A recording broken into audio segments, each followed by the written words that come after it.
Good morning. Click මම ඔයාලට කියලා දුන්නා මතක ඇති එක ඉඩියම් එකක් අපි water under the bridge. ඒ කියන්නේ පරණ ප්‍රශ්නයක්. ඇයි ඒ ගැන තවත් කතා කරන්න කියලා.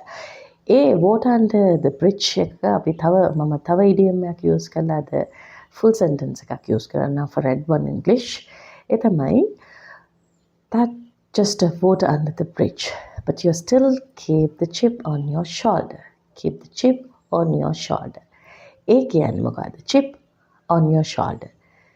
තාමත් තරහෙන් ඉන්නේ. ඇයි තාම ඒ ගැන තරහෙන් ඉන්නේ? ඒ කියන්නේ ඒක පරණ ප්‍රශ්නයක්.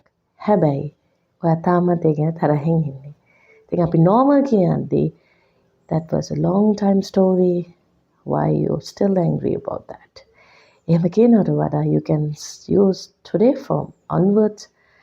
You can simply say it's water under the bridge.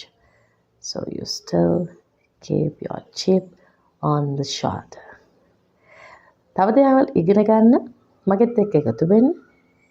ඉඩියම්ස් වගේම ඔයගේ ජීවිතේ දවස ගානේ Tamanට එකතු වෙන්න ඕන. තව දේවල් අපි ඉගෙන ගමු.